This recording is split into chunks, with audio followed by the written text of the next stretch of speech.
I'm working on an angled pattern for a pinch pleat drapery, board mounted, and I'm going to show you how I created that pattern on this fresh piece of paper over here. And also here's our work order. So we have an angled panel on the left and one on the right, and the designer, hi Jillian, she wants these board mounted. So we have short point over here at 128, long point at 139, and we know that our finish width is 20-ish, so we'll just call that 20. They're going to be 2-finger pleated panel, or 2-finger pleated header with a 6-inch buckram, board mount, 2.5-inch return. Okay, the first thing I'm going to do is draw a vertical line and a horizontal line with the L square.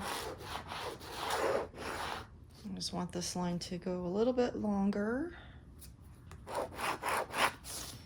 And then I'm going to mark the 11-inch difference between the long point and the short point is 11 inches. Remember, our finish length on the long side is 139 and the short side is 128. 139 minus 128 equals 11. So right here is our 11-inch difference from here to here. And this is a right angle, 90 degrees. And then I'm going to measure from this point over to 20 inches over here, which is our finished width. Okay, that's 20 inches finished width. And then I'm going to draw a line from this angle to this point right here.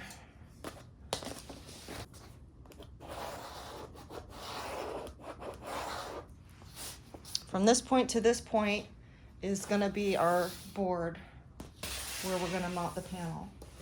And so here I took a piece of wood and I lined it up on that line, and I marked right here and right here, and then that's my cutting point for that piece of wood. And then I marked on the other side the same distance if you line it up this way, and then that makes this angle right here. So I'll take this to the saw and cut that. And so, by the way, that distance that the board will be cut to is 22 and about 7/8. If you wanted to figure that out mathematically, instead of drawing this triangle, you could use the formula that we learned in school, a squared plus b squared equals c squared. So the 20 is a, so 20 squared plus b squared is 11 equals c squared. So that's that angle there. So we do that math. 20 squared is 400 plus 11 squared is 121, and that equals 521, and the square root of that, 22.83. And that's about what that measures right there. So our next step after determining this angle, we want to mark where our pleats are going to go. And so I'm going to draw them down here. Our finish width is still 20. It's not 22.8 because we're not hanging the panel this way. We're still hanging the panel perpendicular to the floor. So 20 inches is our finished width. And I'm going to start each pleat 2 inches in from each end. So from here, I'll mark 2 inches in, and from here, I'm marking 2 inches in. And then I'm going to go 4 inches between all of these pleats.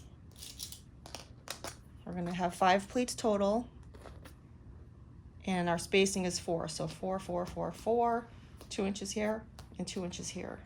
And then I need to draw a line up from each of those.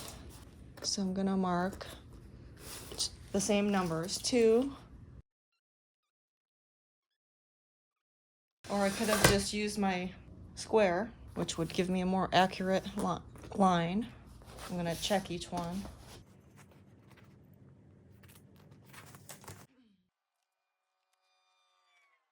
Okay, so I'm going to draw these lines, and these are going to represent the pleats.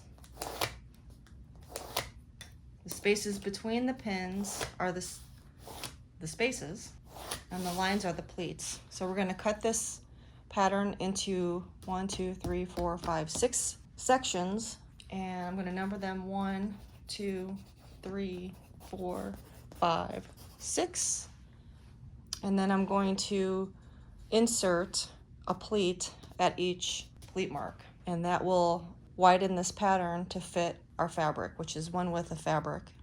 And then I'll have to make sure I have enough for the leading edge. The tall part of these panels is the inside, so that's the leading edge, and then I'll have to have enough over here for the return, plus side hem on each side. So don't forget that part.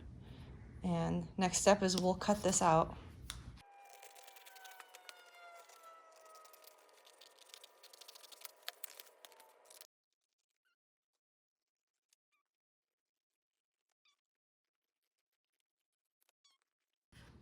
Okay, then we make pattern out of these 6 pieces. So here is our pattern complete. All I have to do is cut it out. But just to explain how I got from these pieces to this finished pattern is I drew a straight line on the bottom to represent a baseline, and then I lined up the bottom of each pattern piece that all had the same amount of line as my baseline, and I measured over from this end to that end the distance of our fabric here, and it's 55 inches wide. I don't want to make my pattern bigger or smaller than the fabric because I want to utilize all of it, but I don't want to have my pattern bigger than my fabric. So that's the first step, and then we mark over a 3-inch side hem on each side so that we make sure we have enough for the side hem.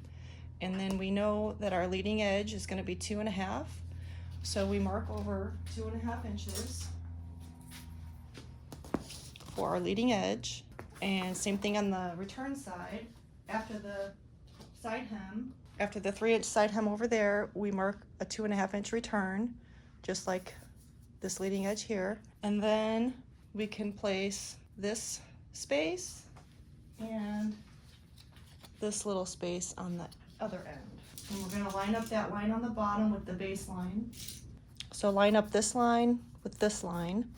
That way we know the whole thing is square. So what's left to do is to place the other spaces, and then what's left over in between each space is going to be a pleat.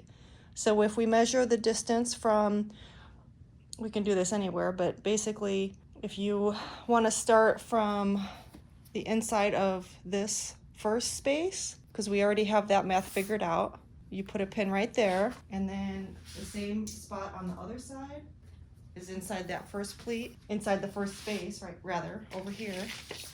And if you measure that distance from that pin to that pin, it's 40.5. Then we just do the math. We know we want to get 5 pleats and then these 4 spaces. And we already know that each space is 4 inches. So 4 times 4 is 16. And what we just measured was 40.5. So if we take 40.5 minus 16, that means we have 24.5 inches for the 5 pleats that we want to fit into the pattern. So divide that by 5.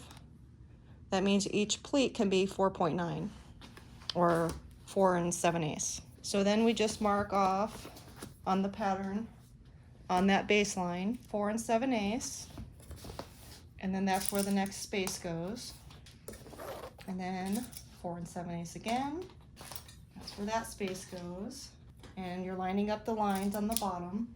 Having the spaces and the pleats all fit into this amount of fabric, that creates your pattern. Okay, so once you get those all pinned down into place, the last step is to draw a line connecting this point to this point right here. And you'll do that in between each of the angled spaces. Right here, right here, right here, right here. Once the fabric is cut, tabled on the table, we'll lay this pattern on top. We'll use this baseline as a guide to make sure we're square on the fabric, and then we'll pleat it and mount it onto the board.